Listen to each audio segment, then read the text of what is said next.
Ok, aujourd'hui on aborde un sujet un peu tabou, mais qui concerne énormément de monde. C'est un phénomène qui est partout autour de nous. C'est devenu une habitude pour beaucoup, parfois même une habitude de tous les jours. Mais la vraie question c'est, où est-ce qu'on trace la ligne ? Et c'est ça, la question centrale. Est-ce que c'est juste un passe-temps, un truc anodin, ou est-ce que ça peut devenir quelque chose de bien plus profond? Une véritable dépendance en fait. C'est exactement ce qu'on va décortiquer ensemble. Alors pour qu'on se rende bien compte de l'ampleur du truc, regardez ce chiffre, 65%. 65%, c'est la proportion d'hommes parmi les visiteurs des sites pour adultes. On n'est donc pas du tout sur un phénomène marginal, c'est un comportement de masse, surtout chez les hommes. Ok, mais alors comment on en arrive là? Pourquoi est-ce que c'est si puissant? En fait, tout le problème vient d'un décalage, un vrai court-circuit entre notre cerveau, qui lui est super ancien, et le monde d'aujourd'hui avec sa stimulation numérique infinie. Imaginez un peu. D'un côté, on a le monde pour lequel notre cerveau a été programmé pendant des millénaires. Un monde où tout était rare, la nourriture, les partenaires, la survie avant tout. Et de l'autre côté, eh bien on a notre monde. L'abondance totale, le plaisir à portée de clic et surtout un accès illimité à des partenaires en ligne. Notre biologie, elle, n'a juste pas eu le temps de s'adapter à ce choc. J'adore cette analogie parce qu'elle est hyper parlante. Notre cerveau, en gros, il ne se met pas à jour comme un iPhone. On a des nouveaux logiciels, des nouvelles applis tous les ans sur nos téléphones, mais notre hardware biologique, lui, il n'a pas bougé depuis des milliers d'années. L'évolution, c'est lent. La technologie, elle, va à une vitesse folle. Ça veut dire quoi concrètement?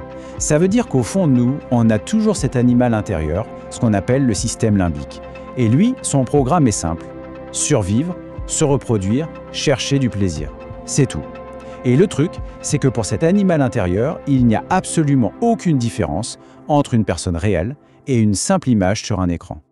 Bon, maintenant qu'on a posé le décor, on va aller voir un peu plus en détail ce qui se passe là-haut, dans le cerveau. On va parler un peu de neurochimie. Comment est-ce que le cerveau se fait piéger concrètement? C'est quoi le mécanisme qui se met en route? Alors, il y a un concept super important à comprendre, c'est ce qu'on appelle l'effet Coolidge. C'est un principe biologique assez simple. Le cerveau, et en particulier celui des mâles chez les mammifères, est câblé pour réagir à la nouveauté sexuelle. Et là, on voit tout de suite le problème avec Internet. La pornographie, c'est une source infinie, littéralement sans fin, de cette nouveauté.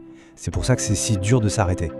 Et ça nous amène à la fameuse boucle de l'addiction. Tout commence avec la stimulation, bien sûr, mais ce qui se passe ensuite, c'est le fameux pic de dopamine. Et là, attention, précision super importante. La dopamine, ce n'est pas l'hormone du plaisir, c'est l'hormone de l'anticipation. Le cerveau adore anticiper la récompense. Le problème, c'est qu'à force, le cerveau s'habitue. Il développe une tolérance. Et pour avoir le même effet, il en faut toujours plus. Plus intense, plus varié, c'est la définition même de l'addiction. Et c'est là qu'on arrive à ce paradoxe qui est juste dingue. On en veut toujours plus, mais on aime ça de moins en moins. La quête de la stimulation prend le dessus sur la satisfaction réelle. Le désir explose, mais le plaisir, lui, il disparaît petit à petit. D'accord, ça c'est pour la mécanique dans le cerveau. Mais dans la vie de tous les jours, dans la vie réelle, quelles sont les conséquences? Comment est-ce que cette boucle virtuelle vient impacter notre réalité? Eh bien, les impacts peuvent être nombreux et assez sérieux. Ça peut créer des standards complètement irréalistes, que ce soit pour les corps ou pour la sexualité elle-même. Et de là, ça peut générer des complexes, une faible estime de soi. Ça peut aussi mener à des fétichismes qui peuvent devenir envahissants. Et bien sûr, ça diminue souvent la satisfaction avec de vrais partenaires. Et ça peut même créer de la peur ou de l'anxiété autour de l'intimité. Et il faut être lucide sur un point. Cette industrie ne fait pas ça par hasard.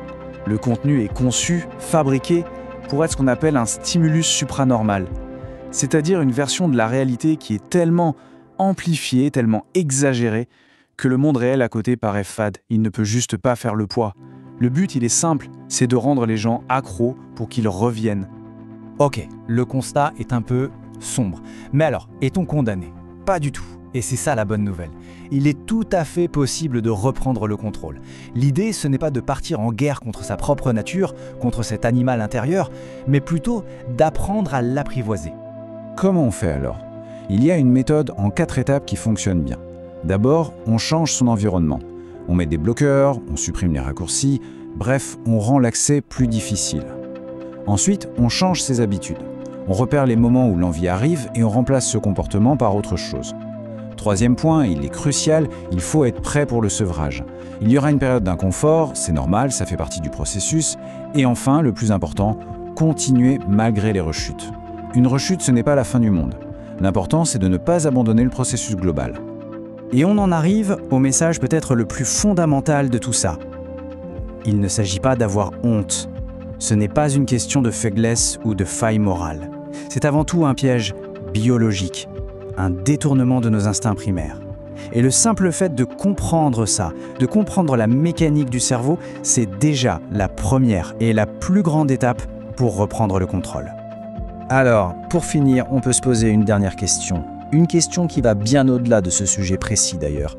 Dans ce monde moderne qui nous bombarde de stimulation, de tentation, de plaisir immédiat, qui est vraiment aux commandes? Qui pilote nos vies?